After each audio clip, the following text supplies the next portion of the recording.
Welcome to the Real Advisor Podcast. TRAP. Trap. Please follow us and join in the conversation on Twitter @Advisor Podcast, where you can suggest ideas and themes you'd like the Trap team to discuss. Also remember to like and subscribe to our YouTube channel and leave a 6 out of 5-star review on iTunes. Doing all this really helps us, which means we can do more to help you. Now let's head over to the studio for the latest pile of trap.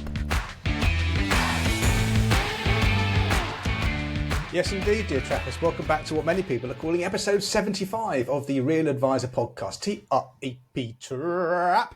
My name is Lick Lincoln, and joining me as ever in the studio of doom are the 3 other horsemen of the apocalypse. I had to think then, is it 3 or 4? I couldn't do my maths. Alan the Storyteller Smith, Andy Ultra Heart, and Carl Delavocci, the voice Widger. He's back.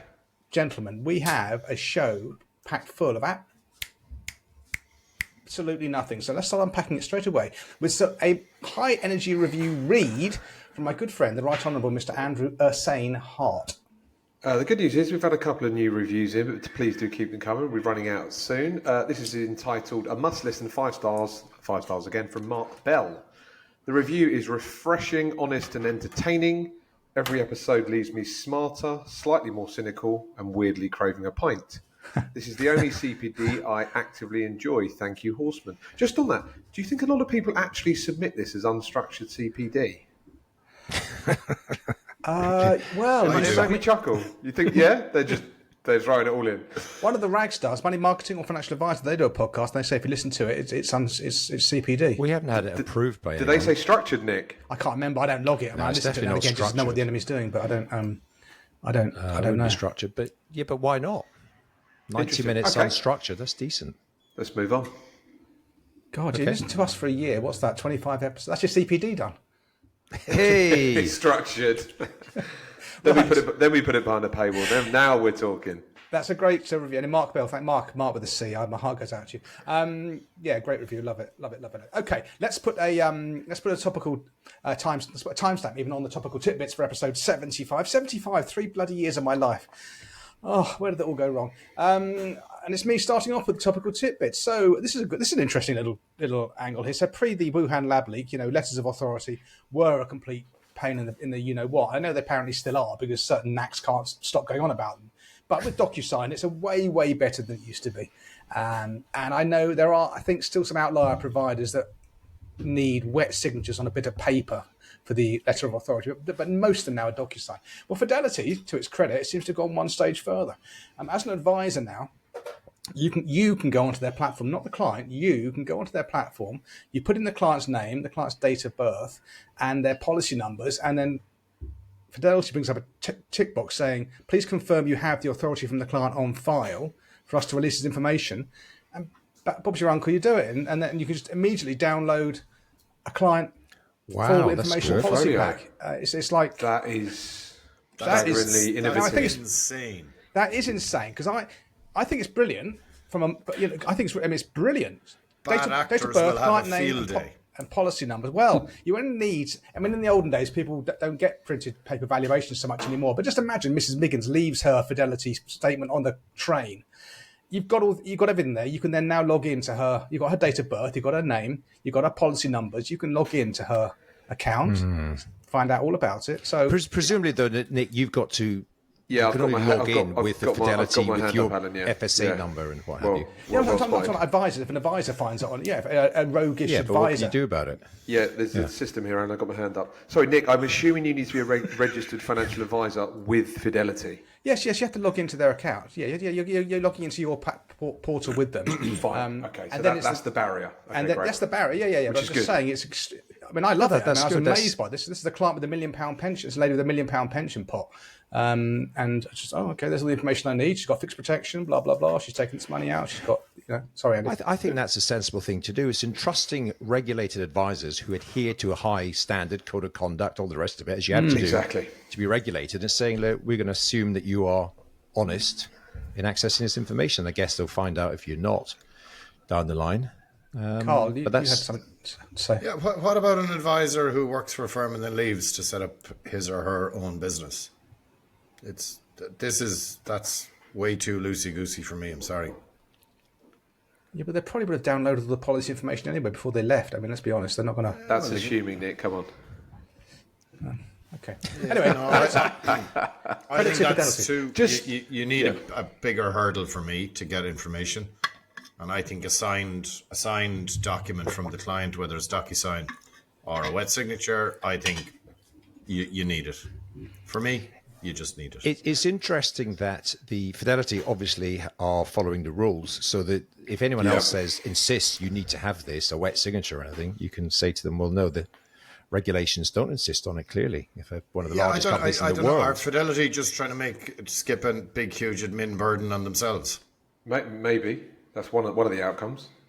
Yeah, remove some of the friction. The two of the providers that I know are Vanguard and Hargreaves Lansdown. I think they don't even accept letters of authority from advisors. They say, look, if you're dealing with the client, tell the client to just download the valuation statement. That's all you need, because they don't have any legacy guarantee this, guarantees, all weird and wacky confusing things. Vanguard just do, simple ISAs and pensions, so do HL, which is also good. So they've just cut that entire department from their business and said, look, you're dealing with the client, just tell them to download the transactions, the portfolio statement, the latest valuation. That's good enough, which I also think is decent. Yeah. Okay. Anyway, it's a wrinkle. It's a definite wrinkle, and I love it, but you've got to be careful with it. Okay, Ultra. My God, this is a big topic. I'm going to raise this topic, but it's for all of us to chip in. This is the topic du jour. Is the UK going to implement a wealth tax? And I'm sure Nicholas is far more experienced in answering this question than myself, but this is kicking around at the moment, and they're talking about what numbers does it kick in at. They're sort of discussing assets above 10 million. They think it's going to catch about 20,000 people. Again, this is based on the ridiculous projections that they do based on the current situation, not when the new wealth tax is actually implemented. It's been tried and tested in many different countries, and I think generally not worked. It's a thing that rears its ugly head every 5, 10, 15 years in the UK. So yes, wealth tax. Over to you, Alan. It's impractical, I think, is the short answer. If they're just talking about this now, in order to get the legislation in place to do the consultation, which I presume they'll do, and not just bring it in, the whole thing is going to be 2 to 3 years away before it's practical that they could even millions wasted and consider then bringing it in. At which point we'll be on the verge of, and we'll be in the beginning of the next election cycle. Whether that becomes a rallying cry for that election, I don't know. I think it's more just sort of noise. There's no question about it. There's a budget coming up in the autumn, and we are just in such a pickle financially in this country, and it certainly appeals. I mean, did you see there was a survey, and this just makes me smile as well. So 75% of the UK population would be happy for that to wealth tax. Yeah, I no mean, shit, they're not the ones paying it. £10 million. I'm surprised it wasn't 99% of people. But yeah, I want to raise taxes as long as it's not taxing me. The percentage of the population that are going to be caught by it on the proposed numbers is 0.04%. So yeah, 99.06% or whatever. Yeah. It's so, as you say, Andy. There's a whole host of countries that have tried this and had to reverse it over the years. We know the second order effects and what happens, and also how do you calculate? This is the biggest thing. How do you calculate wealth? You own a private company. Is it going to be? Is the suggestion to base it on your asset wealth as opposed to your income? Yeah, asset wealth. They're calling it net wealth. Yeah, shoot. I mean, it's conjecture. It is. What's happened is that Keir Starmer hasn't ruled it out. Yeah, I mean, we know we are. This is very conjecture.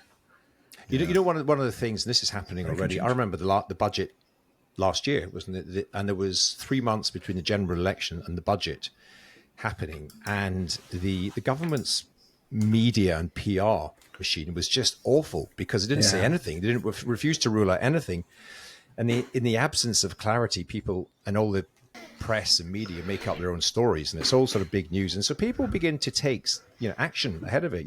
We saw the beginnings of the exodus of wealthy people last year. Well, that's what I was going to say. Isn't that you've been speaking about that a lot? That there is an exodus. A lot who have left. It's going to accelerate. It's a definite thing. We've had a net loss of 16,000 millionaires, and now they're trying to go after the top 20,000. Obviously, there's still a chunk, between the 16,000 we lost. We lost. 20,000 I think we lost 25 billionaires last year in the last 12 months. There's something. I mean, obviously, Trappist, won't be surprised to think that I think this is just wrong. Even if it worked, the idea is wrong. We already pay a wealth tax in this country. The wealthy 1%, I think, pay 30% of the tax take. Yeah, we've been taxed more heavily than we have been since 1947. Marginal rates of tax can hover around 62%, not for the mega wealthy, but just really for the strivers. We are taxed and taxed and taxed and taxed, and this is an insane idea. And it's not just this, you're taxing on wealth. So someone who's got money, say, tied up in their private company, a very wealthy company, but it's not listed perhaps, and the government say, well, we want 100 grand because of your wealth. Where? This is a liquid asset, and you want me to sell, and now I'm paying capital gains? Are you going to claim that back? That's the same with inheritance tax on farms and small businesses, family-owned businesses. Same thing. You die. This is an illiquid asset. What are you going to do? Sell a field? Pay tax? There's lots of things. It's just another two fingers to wealth creation and entrepreneurial spirit, and more people will go. It'll raise nothing. There was a suggestion here, the last election here, one of the parties who were going for the populist vote, shall we say, we're going to put a kind of a wealth tax, but it was income based. So, right. And that makes no sense either, because there's a lot of obviously high earners, but there's a lot of very wealthy people who have keep their income low because they're doing tax planning. Anyway, thankfully that party didn't get elected, but yeah. Isn't that called income tax? Yeah, well, our high earners pay 47% tax because national insurance is a tax. I don't care what they say. 47% tax. 60% in some instances and more. Yeah. They're also talking about potentially introducing like a one-off levy tax that's spread over 5 years. Again, it's never one-off, is it? The implementation of doing this is it's never nightmare. One-off. Once it's in, it's in. And then just every year they raise it or they lower allowances. The dividend tax that came in a few years ago had a dividend allowance, didn't it? Whatever it was, £5,000. Now it's £500. You might as well get rid of it. It's a waste of time. Yeah. Well, let's hope it doesn't happen. But if it does, it's just we'll hit rock bottom a bit quicker and then we can rebuild. Wodge. Yes. Cathal Carroll. Hope I've said that right. Cathal? Cathal Carroll wrote. Totally. That's all right. I'm sure Cathal won't mind. I'm sure Cathal is going to be thrilled with the shout out here. Okay. He wrote a really good opinion piece, and it's kind of along the lines of what I've been espousing for the last while, which is apparently part of Donald's big beautiful bill. He's introducing a one-off €1,000 for every citizen that's born in the States, and that's going to go into an investment account. That's in the article, so I'm assuming that that's correct. So Cathal was basically saying that this would be a great way that we create a nation of investors and build wealth ourselves. And look, we're probably not in the pickle you guys are in at the moment, but we also are not stupid enough to understand, to know that these are cycles, aren't they? And we're in a good spot at the moment. So how can we now build on that and create this wealth into the long term? And the best way we can do it is by giving people the responsibility to do it themselves. And if the government have this extra tax, corporation tax that's coming in, well, wouldn't this be a really good way of doing it and making people, he's arguing for setting up kind of digital accounts, so it's going to be future proofed, and that, you'd invest in ETFs going forward, keep your bonds out of it. This is very long-term investing, and this would be a great way of creating wealth. Well, I love the idea. It's very similar to the stuff that I've been saying, and we definitely should do it. Can't see us doing it, but he has done the sums that the cost each year, is kind of between 55 and 65 million. That's nothing. But you'll have a whole load of youngsters who'll be interested in investing. And this is how we'll get away from having all of our wealth, or, nearly 60% of our wealth is property. And can we create a nation of investors? Yes, Nicholas. Yes, very interesting point. I think your point there, Carl, is very well made, or the point in Cottl's article, is that this has to go into equities.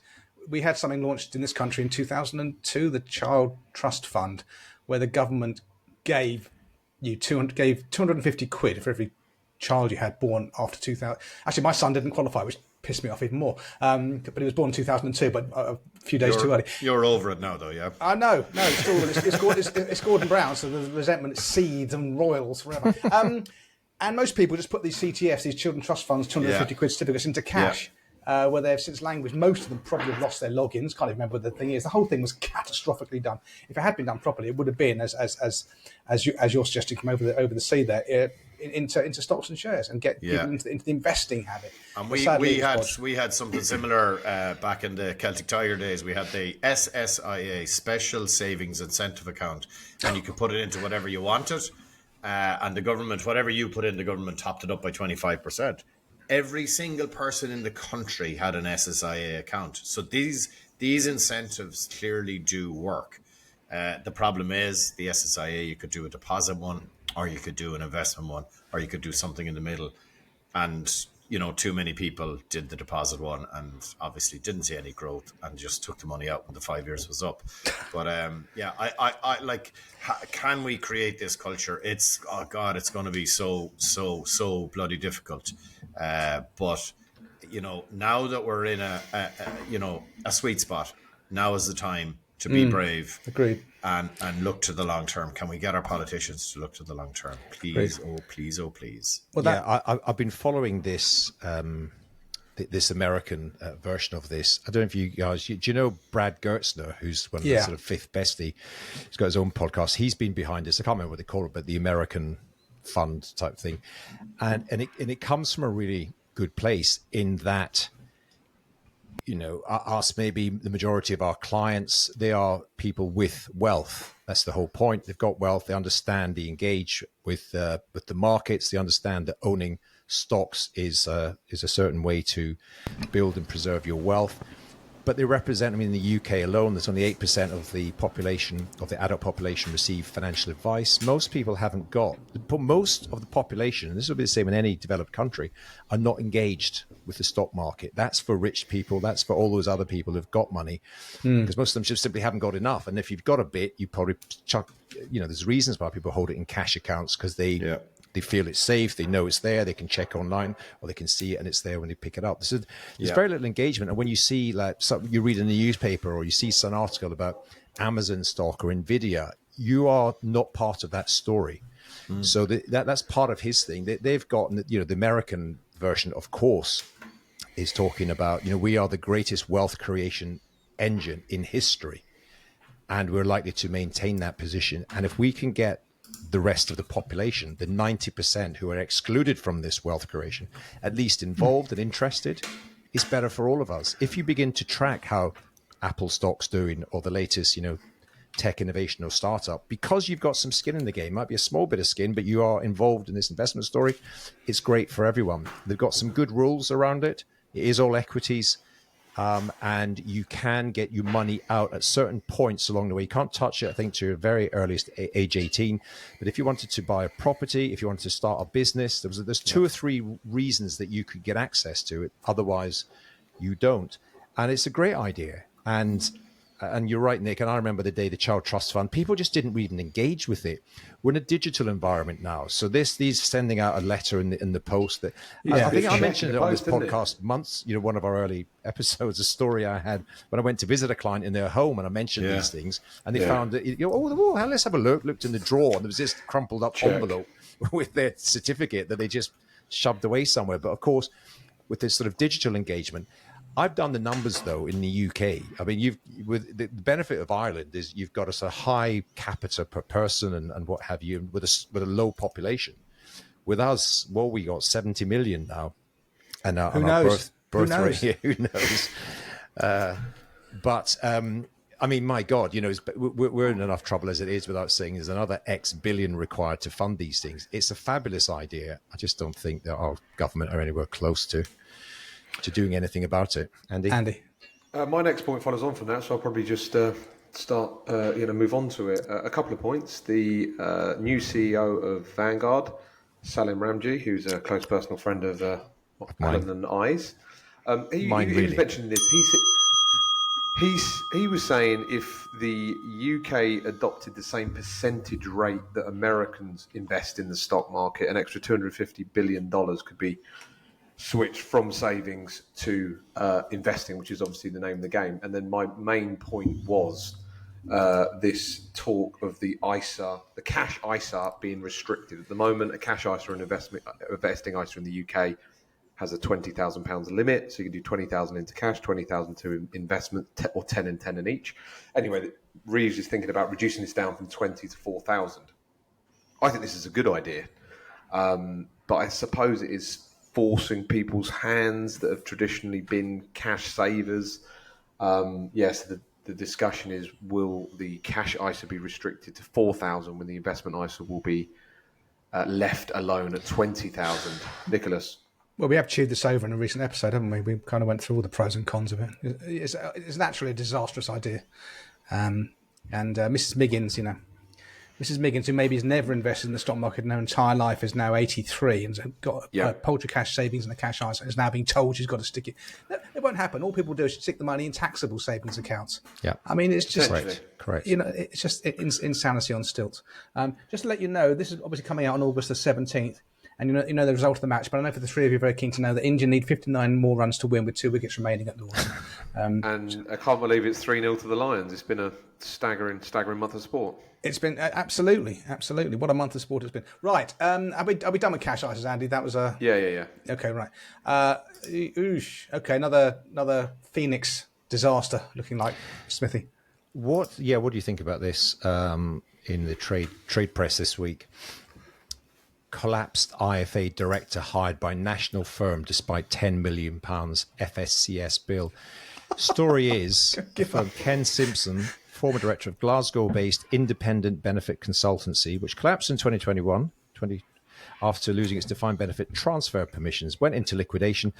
Basically, firm did a ton of defined benefit pension transfers. Most of them ended up in complaints. Most of the complaints were upheld. Company goes bust. Compensation is £10 million. Us mugs who fund the FSCS write the check to make sure the clients are made good. Director leaves the company, joins another firm called Westminster Wealth, and he's authorised and regulated and back in business again. I mean, what do you make of that? It doesn't sit well with me, and I'm all for giving people another chance, but that's just taking the piss. There's a thing called, what's it called? Fit and proper. Fit and proper. How? We've all had to do things. The stuff that we've got to go through. You've got to make sure you've got no credit defaults. You've never sort of got overdrawn in your bank statement. Your, what do you call it? Credit card bills and what have you. And we go through a whole lot of stuff. And certainly had a. What was his role in the firm? He was a director of a firm which failed. He was. He might have been an article, former director in of, name, or he was Ken Simpson, former director, IBC. Yeah, you see, they're not going to approve that guy if he couldn't prove that he was not a decision maker. I'm surmising. Well, hang on. If you're a director of a limited company, authorized business, by definition, you're a decision maker. Can I quote from the article? The regulator says it will check applicants for connections to currently or previously authorised firms and individuals with past, existing or potential redress liabilities during an authorisation process. However, it is understood the FCA had no involvement in authorising Simpson at Westminster Wealth, and the firm was responsible for conducting due diligence before authorising him to be fit and proper. Okay, well, so the new firm have nowadays. Okay, isn't that? I mean, I'm out of touch with the day-to-day compliance reporting, but is it down to the firm themselves to sign them off as fit and proper? That sounds like reading what I've just read there. Yeah, they're exactly right. Yeah, so that cannot be right. That cannot be right. Yeah, don't sign them off on an individual basis. And is he a director of this new firm? No, I don't believe so. So they just got. I mean, it's obviously so got not a controlled function, inverted commas. So no, but that's probably how he's slipped through the net. But he's an advisor. £10 million. That's not a small sum of complaints. I mean, how many? How much? 207 complaints. 207 complaints. I mean, we've talked about this before. That there's almost a crime pays type thing in that. If you look at that, I mean, I don't know, but the amount of revenue that firm would have generated by doing these transfers, and then they close the business down. It's a classic Phoenix type of operation. But the person, I mean, I've got nothing against the individual himself or the people or the company, but the system doesn't work. Because again, what's to stop them doing it again, or him doing it, or someone else doing it again? I'll just end up, carry on my job, and I've banked a few million quid of commish.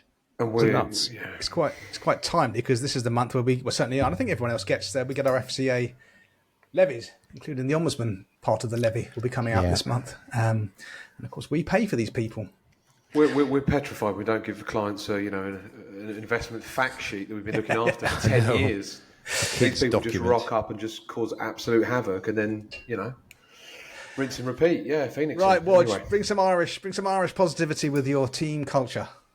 Yeah, look, I just thought, well, first of all, before I start this, I want to shout out to Paddy Andrews, who replaced me in the last episode. Surpassed you. Exceeded in every way. A lot of people said that, the Rob Stevenson episode was amazing because he replaced me. And then the amount of people who said, geez, Paddy was really good on track. He's much more level-headed than you, Carl, and less controversial. So that Carl, if you want to take another holiday...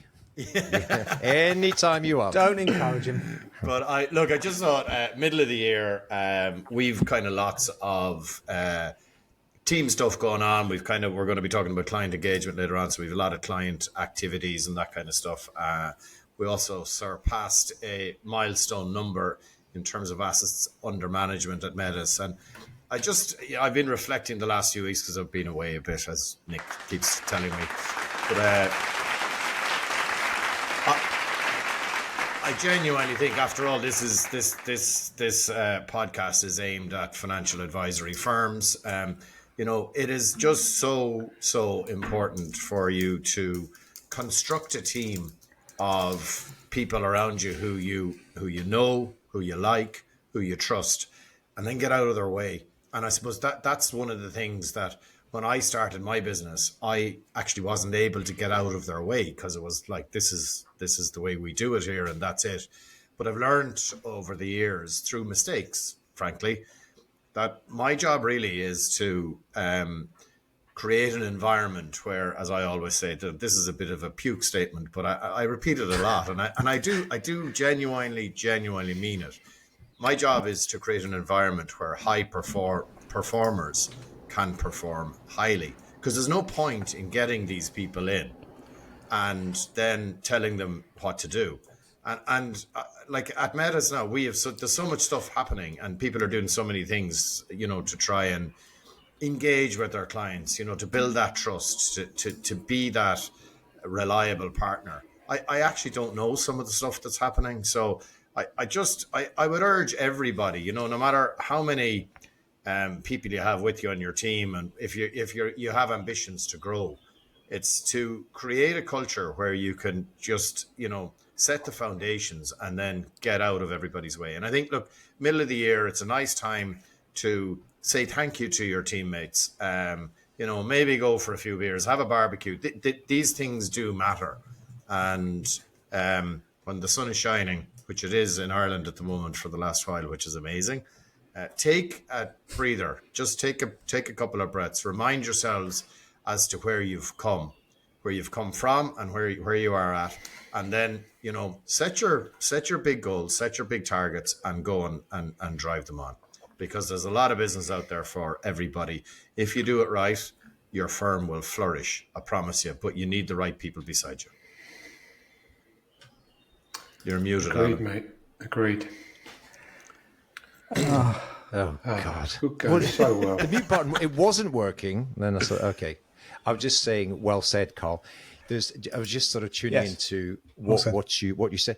There's such a great feeling when you start a business, and then you sort of fast forward a few years later. And I remember doing this a couple of years ago, and I just came in to the office, and there was about 3 or 4 meeting rooms, and I could see into them, and they were all busy. There was people doing stuff, and I had no idea what they were doing. I didn't even know some of the people that were in the rooms, but I thought they're all coming up with their ideas and their sort of whatever they're doing. They're meeting clients, they're meeting providers, whatever it was, and the place was buzzing. And you talking about you.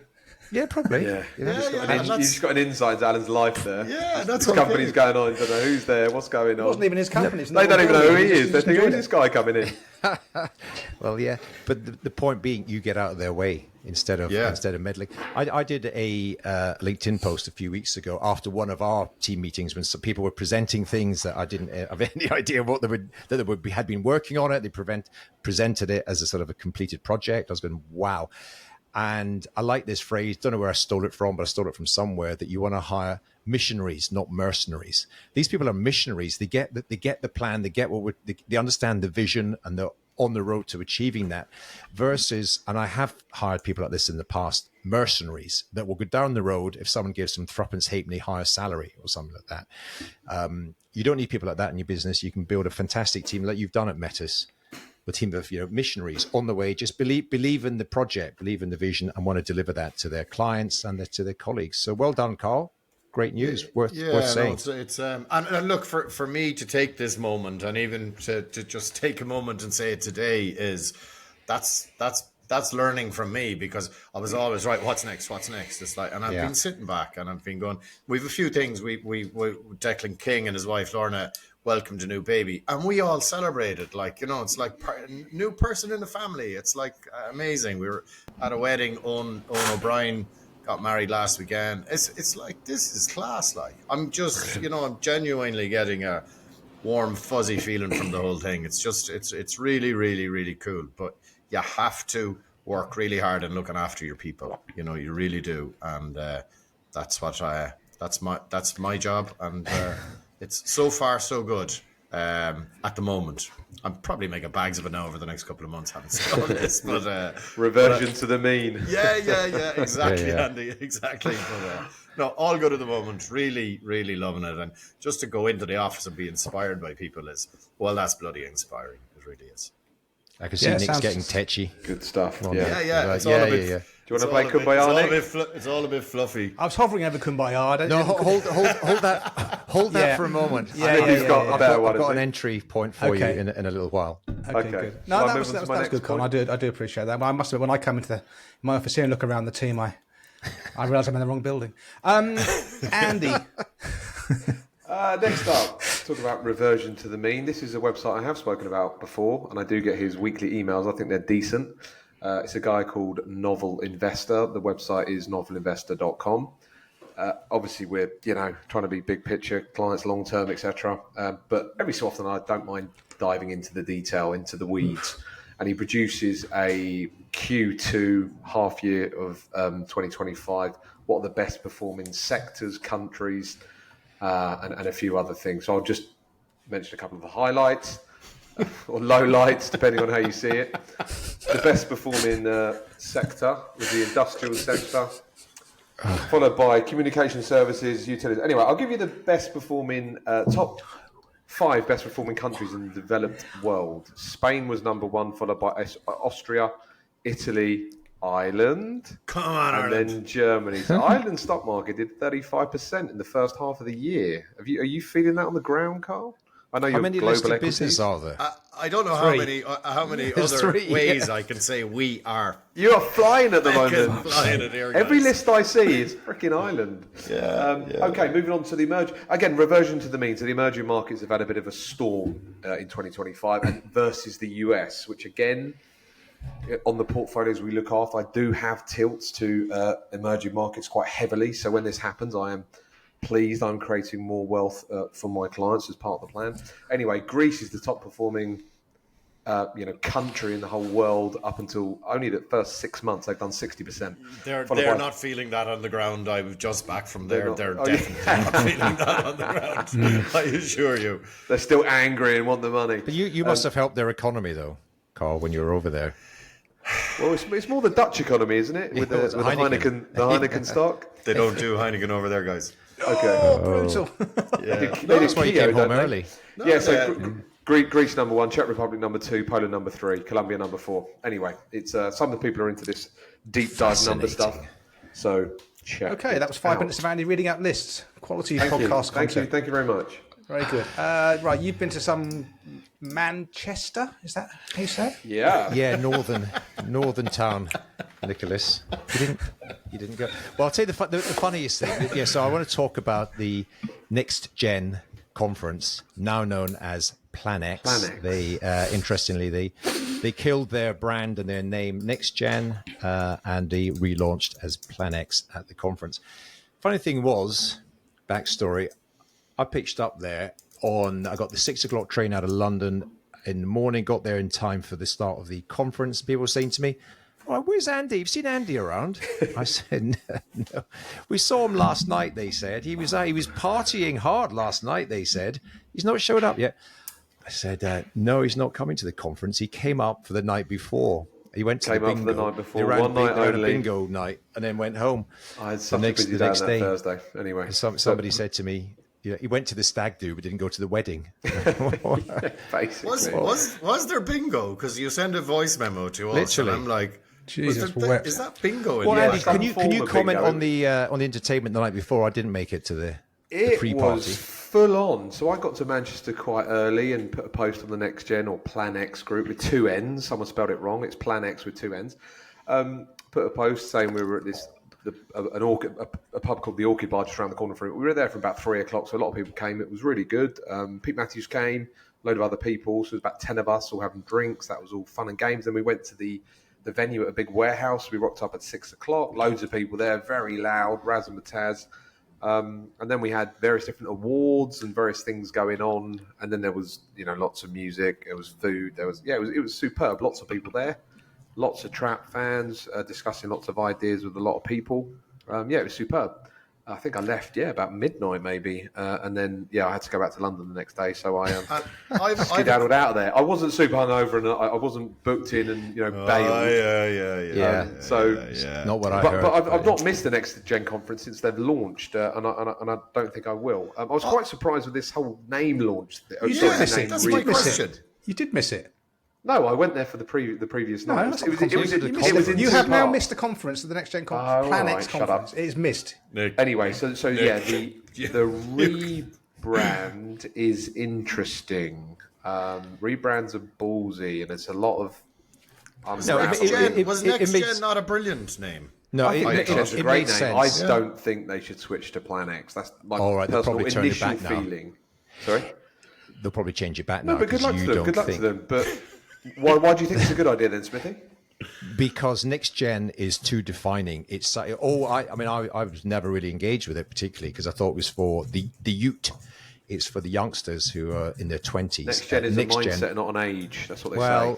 But a lot of people, a lot of the feedback they've been getting was that, I didn't realize you could be over 40 and still in this group. So it's part of a whole thing. I mean, they are building something very, very special. I think, we got a taste of what they're sort of rolling out to their community, building a really, really good, vibrant community. It was obviously I was there for the whole day, didn't make it the night before. And what I'll say is, first of all, these conferences, UK financial services conferences, have really stepped up a notch this year. No pressure on you, Andrew. There's a lot of pressure on me now. Because obviously we went to Advisor 3.0. These are like big things, big budget things, loads of razzmatazz, loads of sort of energy, loads of things going on there. I mean, these are such a world away from, your traditional, your PFS conference and some of these other things. It just seems to have moved on. They're just more fun, bottom line. Lots of things happening. Thoroughly enjoyed it. Nick, get ready with it. So the talks that I remember, which were really impactful, were James Ashford was brilliant. I don't know if you know James Ashford. Oh, yes, I'm aware built of this him, kind of accounting tech business. He knows Adam Carolan really well. I think he used to work together. But he really gets financial planning, understands it a lot. Good guy, good sort of business story. Talked about all his sort of business failures before he had a big success. And he had a £20 million exit. So well done to him. Told us all about that. Good speaker.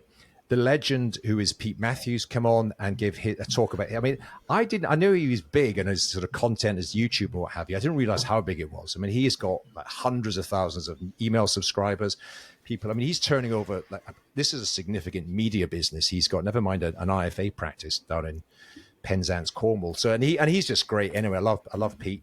And very, very, very humble.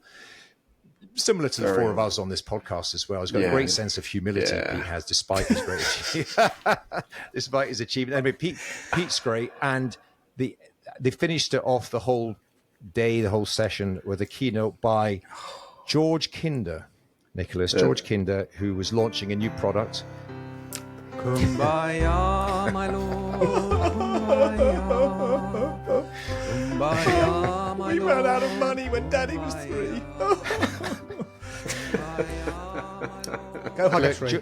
George is he's an acquired taste. I like him. I've been through his program. I've read at least one of his books. He's relocating to the UK. He's moving back to the UK. I don't think he's a big fan of Trump by some of the comments that he made. I thought it was interesting. He's got a new product or service, which the fiduciary something or other, FIAT, Fiat, which I thought was an interesting name because it describes a failing type of monetary system. There you go. They might have been better putting him on earlier in the day. I don't know, because he's a gentle soul, is George. But it was good for those who were interested.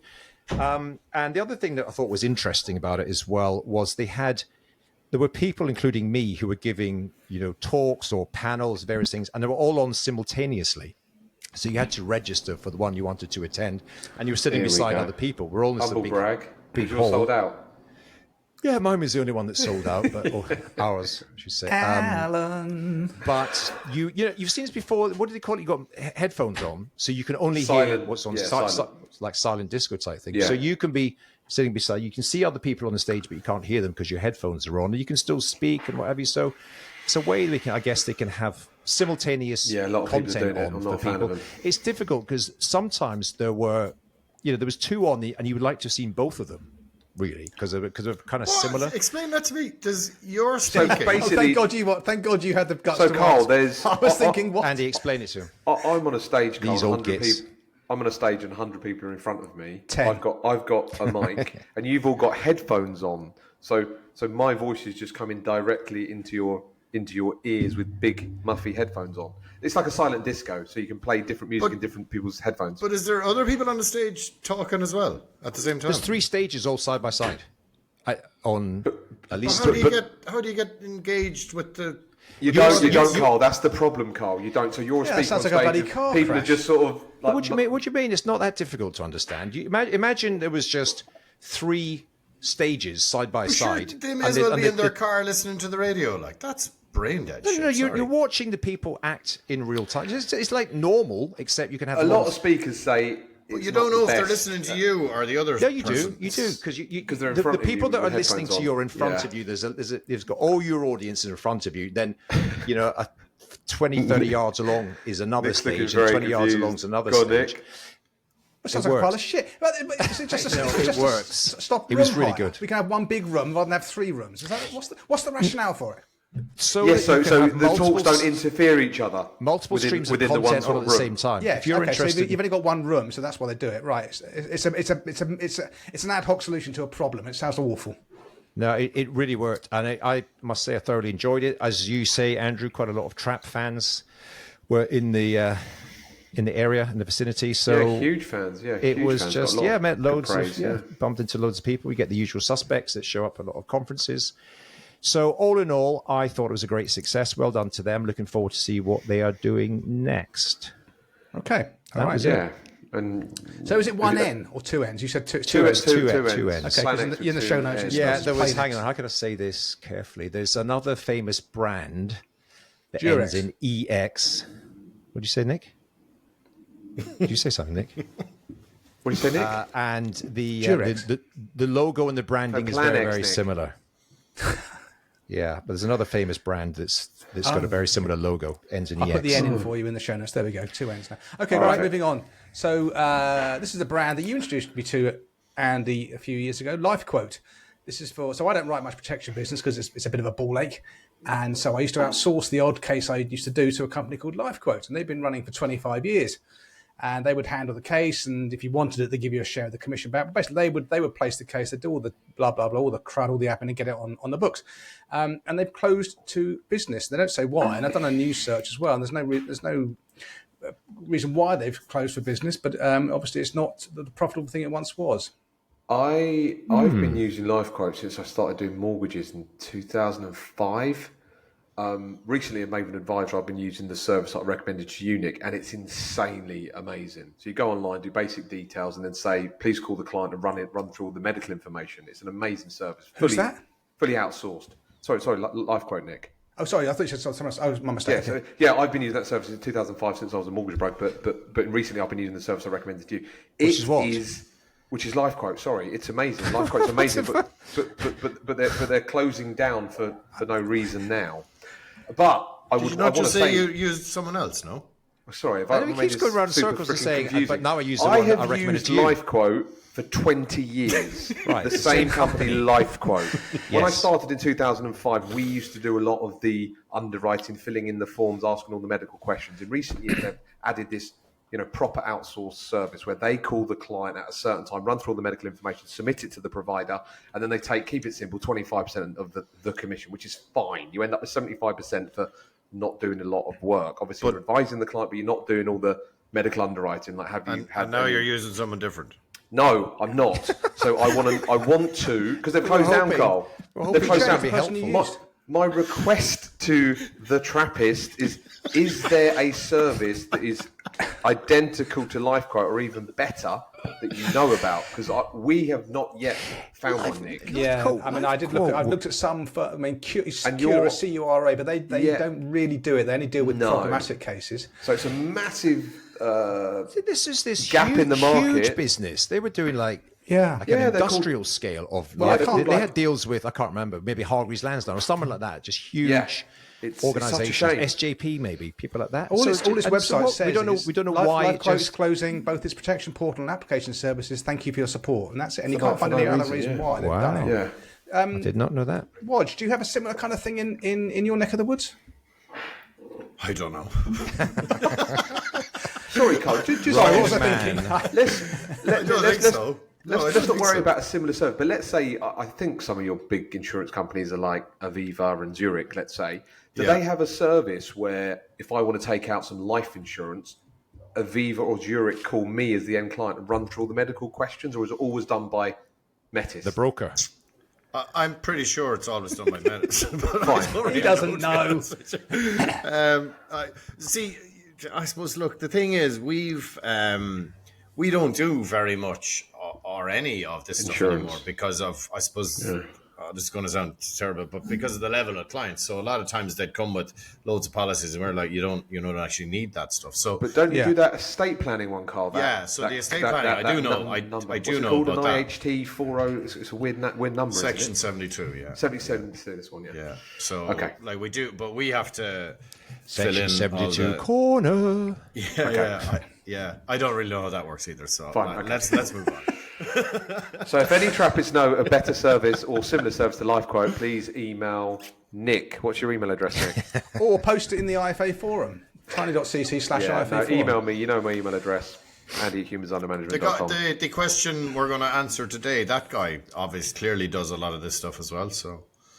Okay, interesting. Right, so there we go. All right, a bit of a hole in the market, and if they couldn't make it work, maybe there won't be someone else stepping into their shoes. Who knows? Wodge, you are the Bitcoin shill, aren't you, my friend? Go on, crypto call. Yeah, I just said it would be remiss not to mention the Bitcoin bull at the moment. I think it's past $123,000 all-time high, which is all-time high and surging ahead. I didn't mention it for that reason. What I was interested was the Stripe guys bought this stable coin platform, spent a lot of money on it, and they're now lobbying central banks, including the Central Bank of Ireland, to include this as a payment platform going forward. So look, you got to look at both sides of this coin, forgive the pun, but I have been critical of it before. It's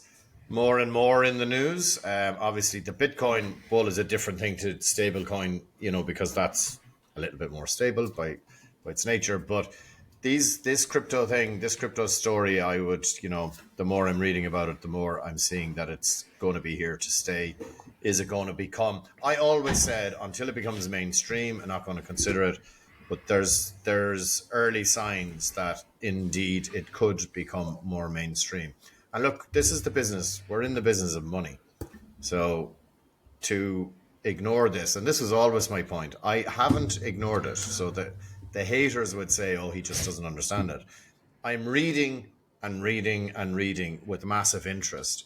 And I'm on record saying until it's in the mainstream, I'm not going to look at it seriously from an investment point of view or using it. But I think that this could well happen now. At this, it looks like this is going to. The central banks are no longer ignoring it. Put it that way. So the momentum is just building week after week. There is. You guys are familiar with Rick Edelman, financial planner in the US. Yeah. Like probably, I mean, I think he built a business bigger than the other guy that we like in Kansas, Peter Mallouk. Yeah, he built his. I mean, I think it was the largest RIA in the United States. Whatever, hundreds and hundreds of billions AUM. He's just issued a paper. So he's no dummy, right? So he's just issued a paper called, I just looked it up now, the death of 60-40 and why your crypto allocation should be between 10% and 40%. I haven't read it, but it's very detailed. I'll probably pop a link at it. So you're right, Carl. Whether we like it or not, whether we embrace it or not, that's the direction of travel. Somebody said Bitcoin, I think Michael Saylor, Bitcoin's either going to 0 or 1 million. And I don't think it's going to 0.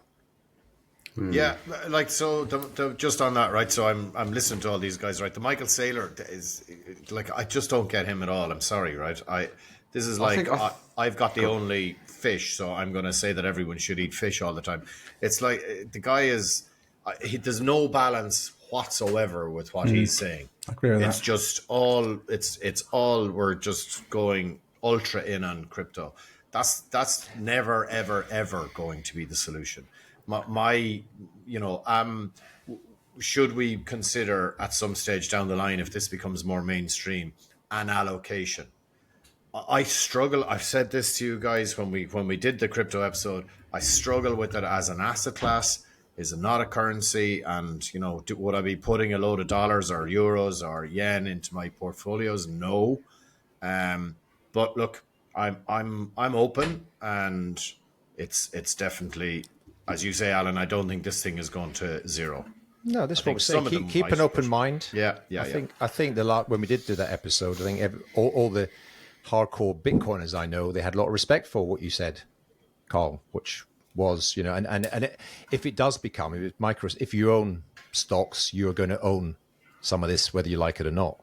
Yeah. As MicroStrategy, as part of the become an S&P 500 company, etc. I think as professional advisors, you should all listen to Michael Saylor's talks and take from them what you wish.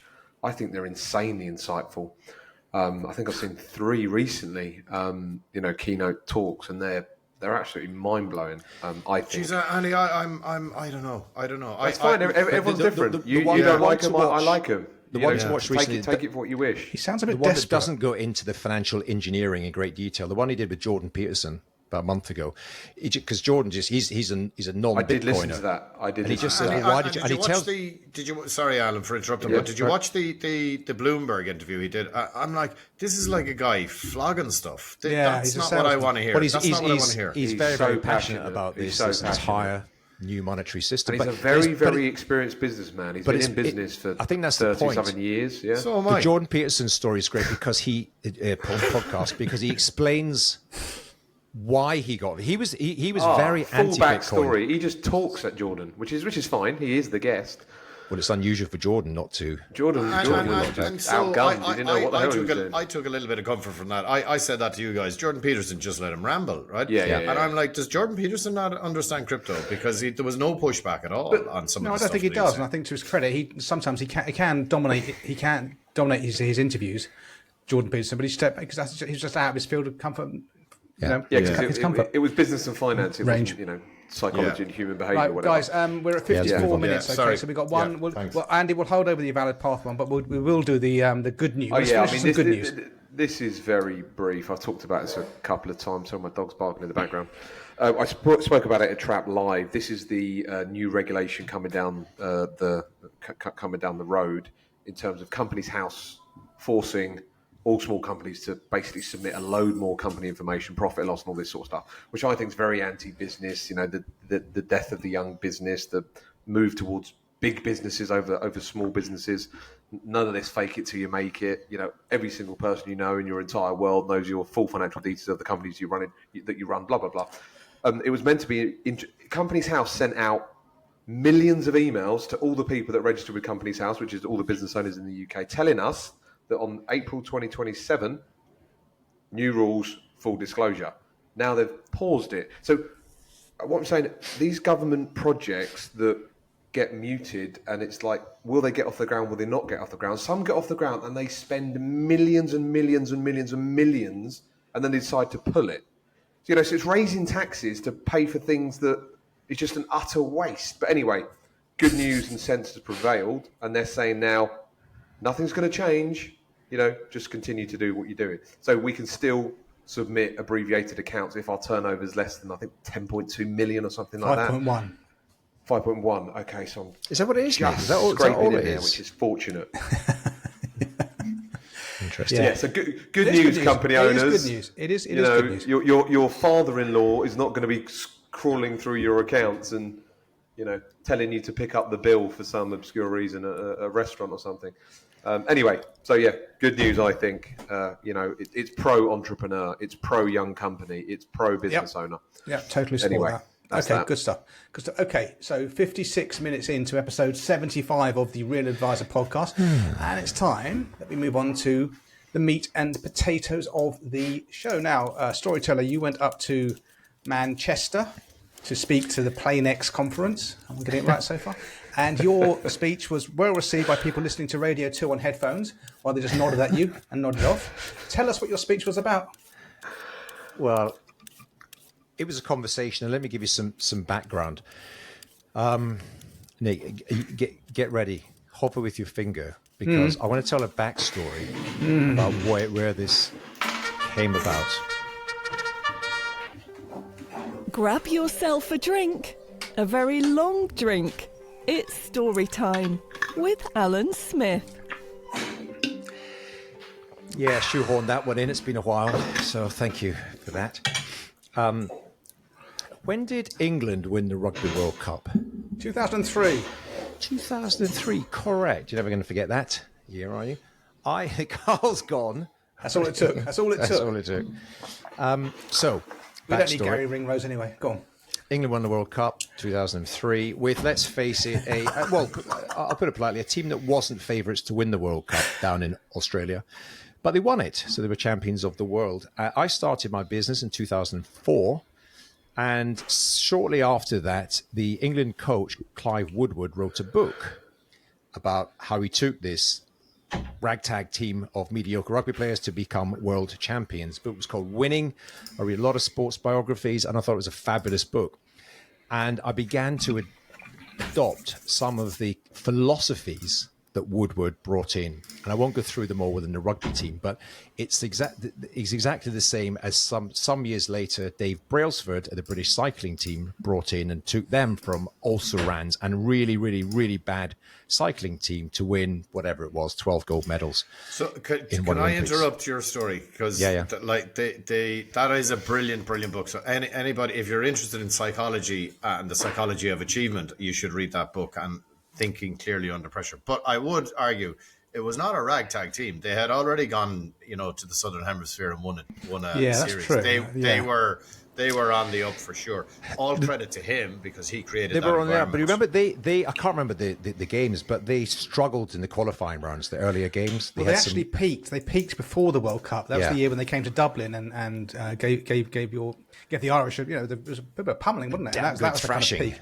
Yeah. And they were kind of just coming off the peak. Through, I can't remember. Anyway, let's not get into the weeds. Sorry. So and he unpacked a lot of these small things that made if you added them all up together, made them far more successful. And Clive Woodward referred to. So if you know Clive Woodward's background, he straddled the amateur and the professional era, and he had a business. He was working in Australia and living in Australia and sort of semi-pro, and he worked for Xerox out there, and he's very interested in business. And so that's hence the sort of translation between business and sport. And he had come across somebody a dentist of all things by the name of Paddy Lund. He refers to him in the book.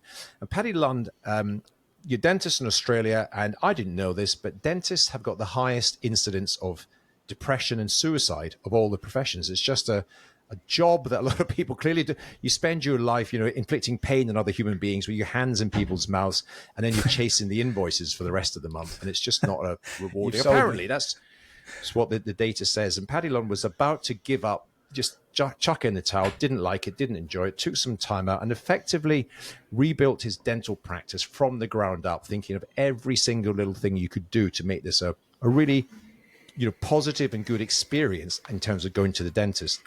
Fast forward, he became the most sort of celebrated dentist in Australia. He had a waiting list. People would travel from one end of the country to the other, and it's a big country, to become one of his customers or clients, his patients, I should say.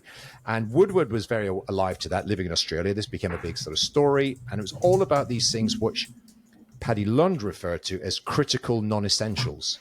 So it was the tiny small things which, as I say, fast forward, then Brailsford and a number of other sports teams talked about marginal gains. What are 100 things that we can do 1% better to deliver a world-class service? And whether you go back, whether it's Paddy Lund's story, Clive Woodward and the England rugby team story, the Great Britain cycling team, and a bunch of other stories, the end result was these all became hugely, hugely successful businesses or sporting teams. And again, so I was early days of my business, and I just thought, what could I do? What small things could I do that just by themselves make no difference, but if you did 100 of them or even 10 of them all added together would make a significant impact on the customer and the client experience.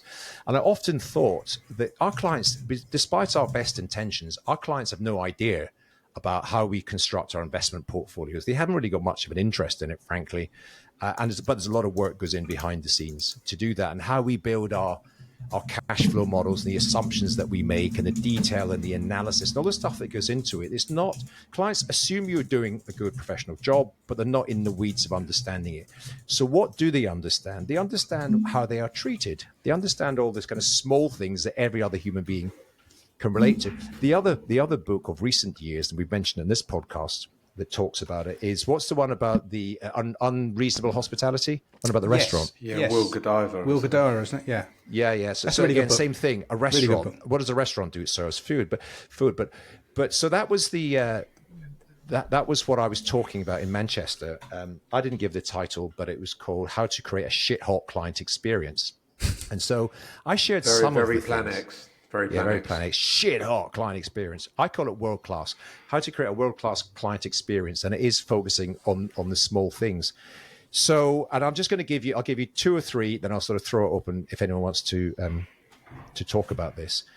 Another book is Influence, Robert Cialdini. You know Cialdini, and it's a fantastic book, and he talks about the six aspects of influence, and one of which is reciprocity. So you do someone a favor, give somebody a gift. They, as a human being, as a normal, rational human being, they're kind of duty bound. They want to help you, pay back, owe you a favor or whatever. Nick's shaking his head. Normal people, I said, Nick. Normal human beings. Sorry. Yeah. So, I mean, and this is not the reason that we do that in isolation, but it's one of a dozen different things that we'll do from an early stage of engaging with a client. So we have that first engagement, cup of coffee, conversation, Zoom call, what have you. We will always aim to give them a book. We'll hand across a book. The book that we have defaulted to over the years is called Enough by Paul Armson, and it's a quick and easy read, and it kind of very simply articulates what proper financial planning is all about. He tells his bit of his life story in it, and it gives a few case studies. And what I know is people don't throw books in the bin. Even if they don't read it, it sits there, and it's a nice thing to do. So the client is warm towards you. You give them a gift before you're even engaged, before you're working together. The other thing that we've done, and this is maybe taking it to the nth degree, but we have we spent a lot of money on a very high quality coffee machine. People come in, people want a cup of coffee. In days gone past, it was sort of out of a kettle with an instant coffee, but we invested a lot of money in a high grade coffee machine. So the quality of the coffee that people have when they come to the meeting is very high. But we've one step further. In our company, we've got a brand, a logo, and it's 5 petals. And there's reasons for those petals, which I won't go into. But when you serve a cappuccino, which a lot of people ask for, and you get that chocolate shaker thing in front, and you shake the chocolate such that the cappuccino arrives,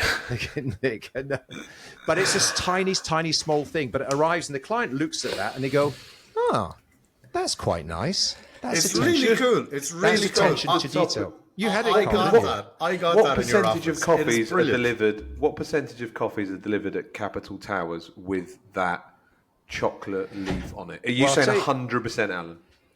Well, the people who ask for a cappuccino, but what's quite interesting. With a black. What is quite interesting is that sometimes we've had this quite often, where people say, "No, I'm like fine." A coffee? We just maybe do cappuccinos here. One of a couple says, and sometimes we'll say we'll encourage them. Do you want? How about a cappuccino? We will encourage them because it works. And I remember I was in a meeting. Have a bloody cappuccino. I was in a meeting a little while ago, and let's say the wife said, "I'll have a cappuccino." The husband said, "No, I'm okay. I'll have just water, thanks."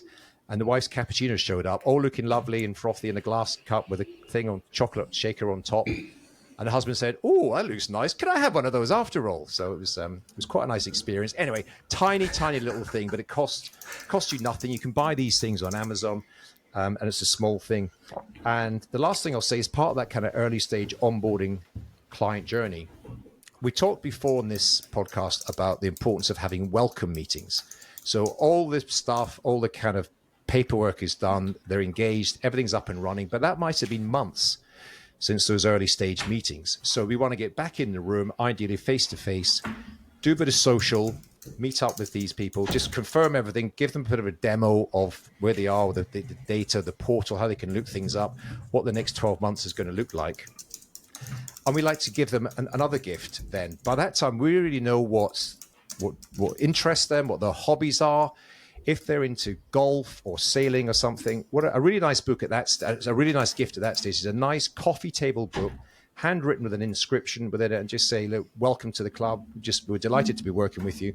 And you give them another small value. I mean, for £50, we get you a fabulous coffee table type book on the subject which they've identified as you've identified is a real passion of theirs. And look, we've got dozens of things like that if you run through the whole client experience and client journey. And the challenge is to just systemize these so no one has to think about it. Because if you have to think about each and every one of these, it's difficult. The point of that whole process and exercise is going back to the original critical non-essentials, marginal gains. The clients then, they may not know exactly what we do behind the scenes, but they know it's a nice experience. They know that they enjoy working with us. They know that we understand them, we get them, and that we pay attention to detail, and everything's good. And therefore, that's what I was talking about up there, and it seemed to go down quite well. Carl, you're probably the best person on this panel to talk about things like that. Do you do anything like that? Do you pay attention to the small things? So, like, rather than kind of repeating some of the stuff that you did, like I when we set up Metas, I kind of met you pretty shortly afterwards, and I went over and I experienced that, and like I was influenced by it, I was inspired by it, and one of the things that we definitely did in our Limerick office, and we've just completed our Dublin kind of upgrade, is a client once said, "I go into my private bank once a year to be made feel stupid by the content of the meeting, but then that the actual feel of the meeting room was intimidating, the mahogany tables and the leather chairs and all that." So we've worked really, really hard, and Alan, you've been in our office, and our whole environment is a bit funky, right? So we've white tables. We do not do mahogany tables. So that's one thing. They're white glass tables. Now they're expensive tables, but you don't have this private bank feel. There's no mahogany paneling. There's no big, huge leather chairs. It's a really cool space.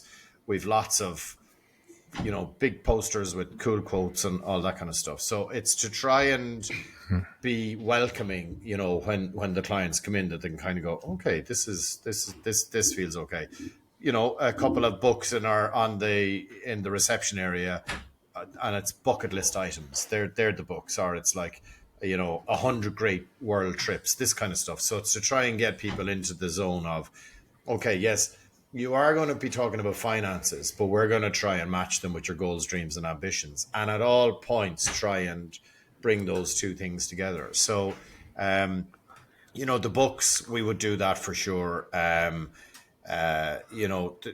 suppose the one thing that we found when we were doing some of the client surveys that we did was that the experience was really good. They felt that this is really professional, yet they're approachable, these people, and they're humans like ourselves, and that the initial couple of meetings were oh my God, what a feeling we got out of it. But there was a bit of a lag, okay? So that we had delivered everything and then we had to go through all that paperwork and blah, blah, blah. And it wasn't fantastic after that. So we've actually put a lot of work into, well, what does our client engagement look like after we've onboarded a new client? So after you've actually secured the business. So that in terms of survey results, we're going to get net promoter scores of 8 and 9 as opposed to 7 and 8, or worse. Now, we don't get worse, but 7 isn't a promoter. They're not promoting your business. Yeah. So you want to get them into 8.5 plus. So that's why we do so many events, right? We do loads of different. You do, don't you? Yeah. Like literally, we are the event kings. Now that costs an absolute shitload of money, but that's our investment in our clients. Yeah, you say cost. Yeah, you have to get it back long term. Yeah, 100%, Andy. And then if you make sure that the onboarding experience was awesome, of course it's not awesome every time, right? So let's not anybody fool anybody. It's sometimes we miss the mark, right? And we don't engage as we would like, but mostly it is really good. And then it's how do we make sure that those clients are telling their friends? And we have built the business one family at a time. We've only started taking, I suppose, digital marketing seriously in the last couple of years. And we're only seeing the results of that over the last little while. Other than that, it was referral. It was one family at a time. And we do it by, the events. And we did a small golf event last week. And, not everyone there was a client. So we'll say, bring a buddy along. We've gone to nice. The theatre. We've gone to music events. Anyway, I can't name them all out. There's just so many different things. And that's the joy of having the team now, because every private client manager will decide for themselves kind of what suits their vibe, but also what suits their client's vibe. So we joined the 3 Arena, which is the big music stadium. We're in that private members club now. Costs a few quid for it, but we've used that to great effect this year. You could only get 8 tickets, 8 people sitting around. You're you walk, you don't queue up with everybody else, and then you get nice food and drinks to your table, and then you walk into your seats. It's a really, really cool experience. So, and when you have only 8 people, that's intimate. So you can have 4 couples, or else, if there's, I don't know, Pulp played recently, and it was 7 blokes who were all same age as me, and it was reliving their youth, right? Really, just really cool experience, and different than just playing golf, So I would say to anybody, nail that first experience, but the next 24 months are key to the longevity of your relationship with your client. And it's hard enough to get them in. So when they come in, don't just flash yourself in the initial couple of months, right? Because that's kind of easy. And I just reiterate a point you make, Alan. No one, they give a shit, but they don't focus on the construction of the investment portfolio. It is definitely not the most important part of the experience. So don't get into the weeds or the detail too much, because you could actually lose people. And the financial plan, the cash flow modeling will do its talking for you. They'll be blown away by it if you do it properly. Yeah, totally. Andy, there's just before we hear from Andy, there's something I read the other day, which again I mentioned in Manchester. I thought was just a really good statement, which is 80% is the classic 80-20 rule. 80% of your perceived, accent on the word perceived value, 80% of your perceived value is delivered by 20% of your activities. What is the 20%, and how could you have an extreme version of that? So whether that's the coffee, the delivery, the meet and greet, the events you have, how can you go amazing on that? Because the other 80% that is just an assumption that it's being done. It's not perceived as being the most valuable. Yeah. Andy, what's your thoughts? Yeah, just to slightly tweak the subject matter. I mean, you guys mentioned some amazing points, but a lot of it was physically present stuff. So the client journey now, even if you work in large businesses and organizations, a lot of it will be digital.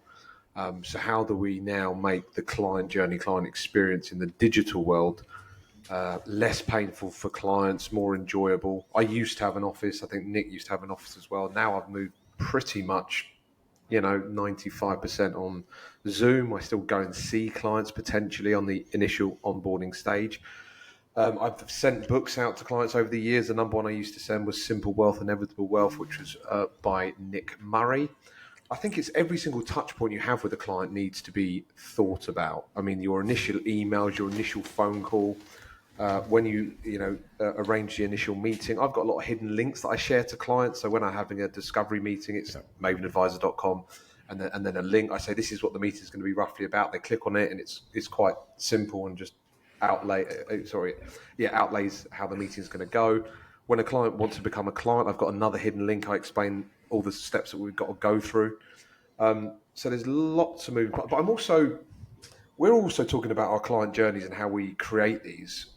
We work with end clients, so it all depends on how proactive and organized they are. You can have the most amazing systems and processes in place, an onboarding process. If the client gets involved and they're unproactive, they're not really engaged in the process, you're chasing stuff for months. So it's a two-way street, isn't it, when you're onboarding clients? I mean, when they are organized, motivated, proactive, it's a joy to onboard them. When they're just a complete and utter nightmare and don't reply to emails and don't fill in a DocuSign, you're just pulling your teeth out, and then you and the team are just spinning around for months. So I thought I'd mention that. So yeah, a lot of people listening probably do work in a digital space. They are trying to service more families. Yeah. But I don't know if they'll get to the point where they've built their business to a certain level, then they want to get a physical space. I'm just saying, we don't know exactly the way it's going at the moment. Do you know what? It would have been stupid to have this conversation without bringing that up. It's a very, very valid point. But one thing I would just push back on a small bit, right? So we'll send out. We've got the getting to know you links that we'll send out. Yeah. I've seen clients and videos and and if the client's not back, the private client manager will get in his or her car, and they'll go out with a paper version, and if it's worth it, they'll go through it with the client. So we see the clients where they are at, and I see too many firms are, no, this is exactly how we do it. And I know much easier for you guys but it's easy as solos, Nick, because you're determining. Yeah, I can imagine Nick and I are very similar. The growth or scale of the business is not the most important thing. I get it. Whereas for us, we are on a growth strategy, a growth trajectory. So that's really, really important for us. We'll meet the client where they are at. And if it's older clients who are not very tech savvy, that's okay. We'll find a way. I mean, from traveling around the country and asking advisors what split of their life is physical meetings and digital, my God, it is massively going towards the digital.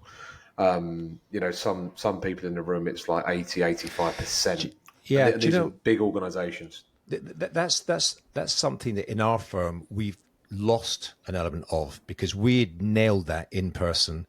See, Carl went through it. A lot of people went through it. Yep. And I was just sweating over every last detail. What happens when they arrive at the door, or everything, the communication before that, and then we go. Then it's a Zoom call. Yeah. I mean, literally, the smells of the things, a candle, with all sorts of stuff. Yeah, Joe Malone diffuser. Yeah, everything. And then we got Zoom calls. So how do you? Yeah. So now it's about your Zoom setup. Yeah, for sure. How you sound, it's lighting, it's all other touch points. You want to know that you're dealing with a class outfit. Attention to detail to your Zoom setup or whatever it is. We do our best to try to, at least at the front end, have that, because that's when the relationship is built. That's when the trust is created. Do that in person. Once you've got that going, then you don't have to meet in person all the time going forward. But it's good to sort of press the flesh, see the whites of their eyes. We won't do it if we don't meet them. Right. Fine. So your face to face is essential. So I'm trying to buck the trend and go, no. I agree with you, Carl. If you're gonna entrust us with your life savings, well then we want you to come in and see our environment, and we want to press the flesh. So me and Nick are okay with it, but that's the beauty of all these different business models. You create your own nirvana. That's why you set up your own business. Yeah. Come on, Nick, you must have something to say. I don't really have a lot to add. It's, you and Wodge are the two guys who have the bigger vision and the more lavish client experience. I take clients on board, give them a fantastic financial planning service, and then once a year send them a birthday card, and that's it. That's pretty much what I do. That. Don't have much. Yeah, but don't underestimate that you handwrite a birthday card. So we have handwritten thank you notes that we do, and we got three here to post this afternoon. Yeah, but they are not getting any other birthday cards in the post, but they're getting one from Nick, and they like it. And they genuinely don't that's if people only did one or two very small things, right? Get birthday cards and get thank you cards, right? Thank you, Carl, for that. I appreciate that. I'm one thing I'm very good at. Well, one thing I do religiously is if I can pick up someone's birthday through whatever, I put it in my calendar. So so I've got I must have 700, 800 birthdays in my calendar for other people. There's no way you know that many people and got that many friends, Nick. I'm not saying they're friends. They're people I've Just met who random initially people liked me and then didn't like me after the second meeting. No, but they're in my calendar. Dear listeners, you can divide that by 100. And I send them Nick's friend some count. people I say, I'll just send them what's saying happy birthday out of the blue, because I just think this is So but I'm a very stripped down business. I don't do that kind of. I don't do cappuccino. Coffee's meant to be had black, by the way. Don't put milk on it. Spoil a good thing. No, but I don't see clients to give them fancy cappuccinos and that kind of stuff. But it's a different meat and potatoes. We have talked about, I think, the onboarding process, which is not the same as the client experience. They're sort of merged, aren't they? They merge in some way. As you guys know, and the Trappists might know, I've got a very flowchart, very process-driven onboarding experience where I try and minimise the pain for the clients. And yes, exactly. You tell them up front, this is going to be painful. Simplify. I'm not sending anything I send you. I'm not sending it you because I'm nosy. I have to send it to you, and I'll try and minimise that. I need it back. And it's I'm very efficient at that. But that's a different meat and potatoes. I haven't really got much to add, and I'm conscious we're 80 minutes into this episode. Let me just give you, as we tie a bow on this whole thing, I'm going to give you 3 very quick practical things that you could do. Any advisor could do. First of all, often you will have the client's passport details when you take them on board them. You just automate in your system the expiry date of that passport, and 6 to 12 months prior to the expiry, do nothing, just send out a message just to let you know your passport expires in 6 months. Here's a link to get a new passport. You might have forgotten about it, but just so you could do that. Number 1. Magnificent. Number 2, and this is for all the men out there without being too sexist about it, but we will do our best to find out, because you wouldn't normally get a marriage certificate when you are taking on a new client, but we'll find out, when did you guys get married? Oh, it was the 31st of July. Noted. Interesting. Pop that in your calendar. You send that out to a husband, and hesitate to be sexist, but it is usually you men who forget about the other half's special day. Yes. Just to remind you, it's you and Julie's wedding anniversary on Friday. Here's a link. Send us some lovely flowers. But a husband is very grateful for you doing things like that. I wouldn't like that one. You wouldn't? No, you wouldn't. Well, the date of your divorce, Carl, whatever, go and buy yourself a drink. But the last thing that anyone can do, you've had all that onboarding stuff, is just put a calendar note, try to automate this, the 90-day check-in. They've been up and running for 3 months. They've kind of forgotten about it. Life's moved on. Yeah. Just an outreach call. Now, this is called systematic spontaneity. In other words, they think you just thought about them, but you've known, it's in your calendar, 3 months on board, just checking in, everything okay? Can I do anything else? That's just a nice touch, something simple and effective that anyone can do. Just a tweak on that, Alan. We send a letter. All new clients get a letter from me at that point to say everything okay. You took that from me as well, didn't you? Alan is delighted to be dealing with you, and here's your team, but here's my mobile number if you want to call me. And nobody ever. Oh, that's decent.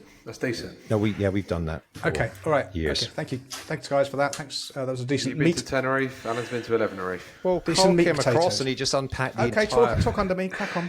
Carl is the greatest 84 cloner minutes. Keep on talking. planet Earth. He's a good cloner, that's for sure. Yes, I am.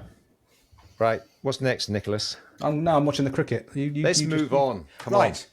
Let's go on to the Trappist questions, because Posty's been waiting outside my front door for ages, and there she goes, suddenly pressing my front doorbell. She's dragged the bulging sack of Trappist questions up the drive to Lincoln Lodge. If you want to leave a question, go to the pinned X on tweet, the pinned tweet on X, whatever. Leave a question. We will get to it. We're still answering questions from last year. There's also a link to the to where you can leave questions in the so-called show notes as well. And let's have a look and see who this letter is from. I can never find... There we go. This is from... Oh, nice manila paper. Good quality paper. This is from Tom O, who's on X at Tom_Oates54. Oh, God. Another time. Time to grab a long drink. This question might be a bit long. Only recently discovered the podcast. So apologies if it's been covered before. Everyone says that. My question, how would you recommend transitioning towards a real financial planning service? I recently joined my family firm where my dad, who has been running the firm since the 1980s, has been operating on the more policy/transactional basis. I've recently done my CFPs and want to transition the business into the financial planning space. We are launching a new company, going from sole traders to limited, so it could be the ideal time. But there are a large amount of existing clients, mostly older clients, who will be used to the existing process. Plus, there are too many to offer full financial planning too. We have over 600 individual and 2 group schemes, which I would have to service myself, as the old man isn't going to be offering full financial planning. Old dog, new tricks, etc. Yeah, get that. Okay. My thoughts are to onboard new clients as financial planning clients, but then am I getting into the issue of having different processes for legacy clients? Carl, you want to lead off on this, but I've got a bit of input. Yeah, so being there, done that, it's not easy. It's really, really hard, actually. First thing, in case I forget, get rid of the group schemes. Just sell them, ditch them, resign from them. They're going to lead you nowhere other than into big, bad admin holes that you don't need to be into. Second thing is, do set your stall out to have two different services for the first couple of years, I would say. All new clients are onboarded via financial planning, and don't take them on if they won't do financial planning. And if you find your experience that most people, or a lot of those people that you're meeting, are not willing to do financial planning, you've got your systems and processes wrong, you're explaining it more poorly, so you got to figure that out. Then go, I'm not sure, you said that your dad won't do financial planning. Let your dad service the clients that are there already if he's staying. But then you mentioned something, so maybe he's leaving. If he's leaving, what you could do is you could, hire a service advisor or something like that. But within those 600 clients, you're going to have, 20, 30, 40, 50, 60 clients who will be advocates of your business. So will have been with your dad for a long time. And you can go and explain to them this new service and that you'd like to run it by them. Now, the difficulty in that is, being there whereby, some clients, I had a very wealthy client, and it was like, I used to go in and tell him why his fund was doing X, Y, and Z, which was, I actually believed I was doing the right thing, but I then realized afterwards, okay, this is absolute bullshit. But then I went and spoke to him about his goals, dreams, and aspirations, and he was worried about me. Like, he was like, "Holy, are you all right, shit, Carl? Yeah, what's wrong with your man Widger? He's in talking about fluffy stuff. Like, I just want to know how the pension is doing and what it's going to do for the next 2 years, because that's what he always told me." And so it will be a bit tricky, but some people will absolutely love it and will jump on it, and you'll go, "We're going to transition you across to this new service," so you can go that way. And then over time, because look, you got to be commercial about this. If you're moving from sole trader to your limited company, you're going to need those clients to come with you to pay the bills, I guess, right? So be commercial about it. And over time, maybe you'll have brought on 50 new families. You'll have moved across 50 families. There's 100 families.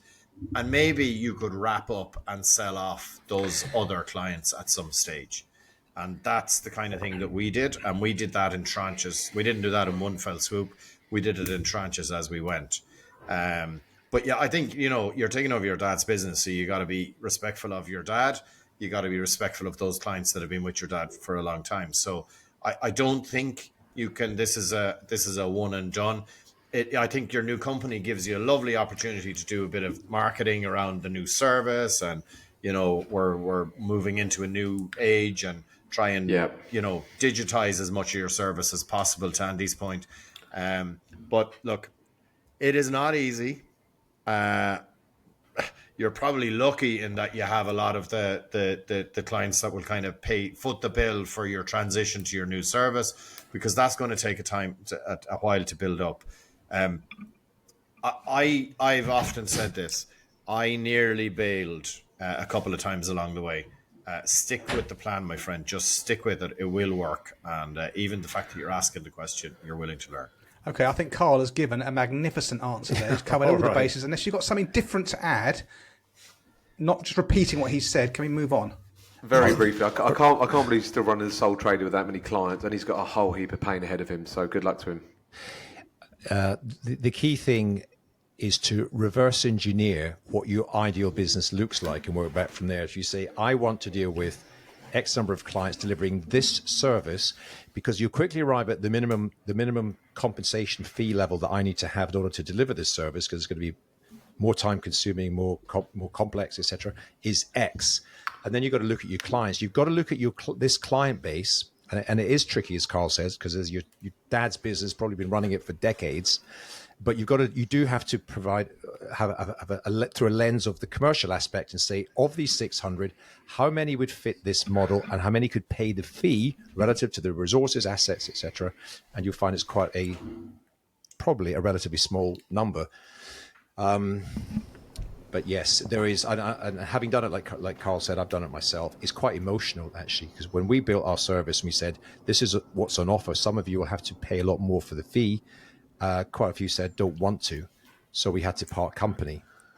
There are a surprising number of firms out there that will acquire client banks, but again, we've done it, yeah. Well, we've both done it, but what I had, and I don't think you have had either, Carl, I didn't have the additional kind of emotional aspect of it's my dad's clients and probably his mates and people he plays golf with that have been sold to another firm. But there are other firms who are better suited to service those more transactional type clients. And we found one, and they were great, and they would send people around to people's houses, and they had a different sort of model that we did. But I think we've covered it all. Okay. Good luck. Okay, good luck. Tomo, good luck, Mr. Oates. Okay, right, 91 minutes and counting in. Let's go on to what many people call Culture Corner.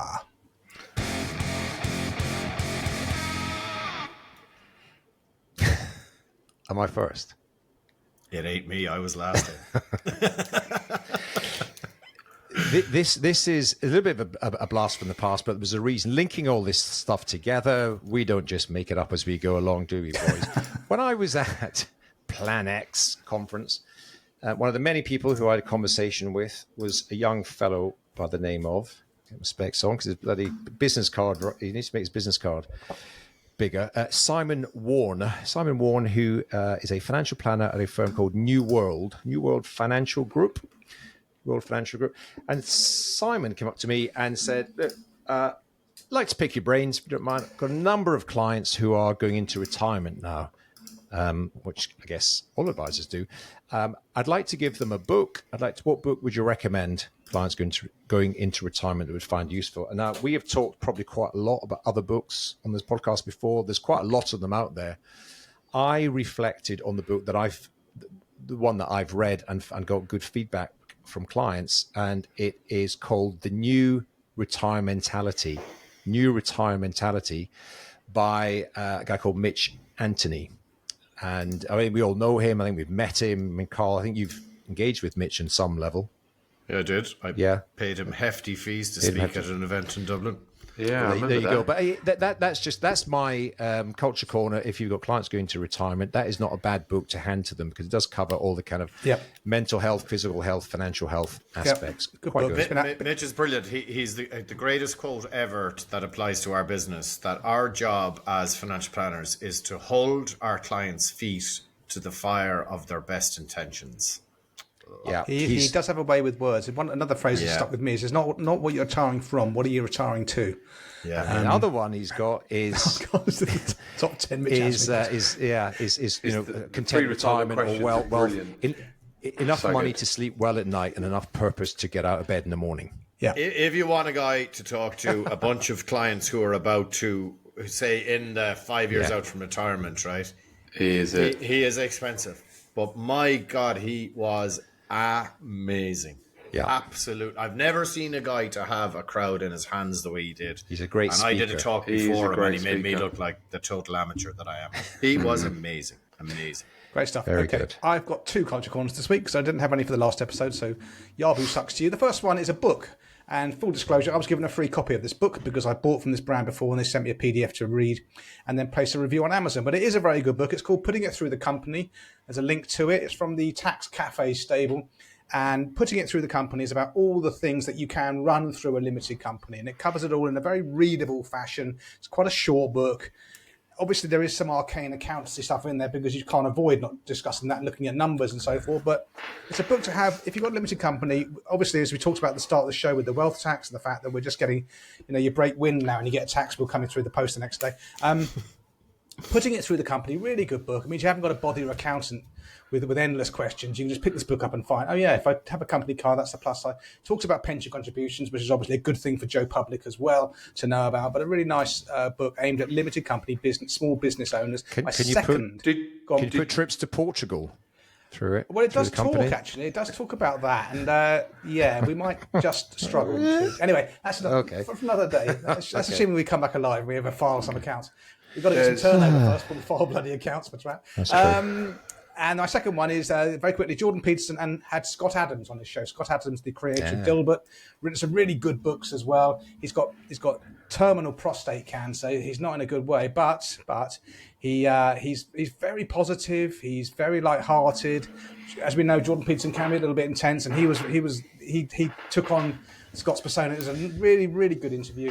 Scott Adams is taking what they call a castration drug, which basically gets rid of the testosterone in the body, because prostate cancer feeds off testosterone. And this is giving him like an extra few months of life. And he's so positive. He thinks with his extra few months of life, he says, I think AI will find a cure for prostate cancer. Now, he's obviously reaching with that one, but it's just an amazingly positive interview. And I would thoroughly recommend you give that some time from a man who's looking at life with a very, very short perspective and still retaining an incredible amount of positivity. Very good. Dr. Mark Rowe, things your future self. I thought it was last. You get no help. You changed the agenda, you fuckers. Dr. Mark Rowe, things your future self will thank you for. It's a little bit like, I don't know, it's maybe along the same vein as Atomic Habits, which I've spoken about before, but this is about stuff to do for yourself in terms of your health and your general well-being. It's a really easy read. It's tons and tons of common sense brought together in one book. I needed to read it after my excursions away on holidays and stuff. I was going to say, did you read that while you're on holiday? Yeah, I read 84 pages on the plane on the way out, and I didn't read any until I came home. And I went, okay, I better get back to this book. But it's really good, easy read, really well written, and just kind of broken down into small, bite-sized chapters. Really, really good stuff. Dr. Mark Rowe. Okay, that's excellent. Thanks, Carl. I'm going to add that's my wish list. Okay. I can't see anything for you on the agenda, Ultra. It doesn't mean you haven't got no culture corner for me today. What? That's why. See, I was waiting for it. Okay, that's why. Once again, but you could just mention a book that you haven't read yet, like you normally do. Or IKEA or something like that. Yeah, I did have one, but I didn't want to bring the standard of the group down. I actually looked. You had some clothes. You had some clothes website or something. Right. Okay. Goodbye, everybody. Right. Good luck, the Lions. Good luck, the Lions. The British and Irish Lions. 98. Mostly Irish Lions. Yeah. 98 minutes. Scotland in, boys are doing well. Okay, let's draw a close to episode 75 of the Real Advisor podcast. Thank you, dear Trappists, for your time. We do appreciate it. Please do leave a review on iTunes, and if you can, on certain other podcast apps now, you can leave reviews as well. Thank you for your precious time and input to the show. It's adios from us. Take care out there. England need one more wicket to win. India need 43 runs to win, so it's balancing towards England. But from the Trap Pack, adios, take care out there, and we will see you on the other side. Goodbye. Bye-bye. Bye-bye.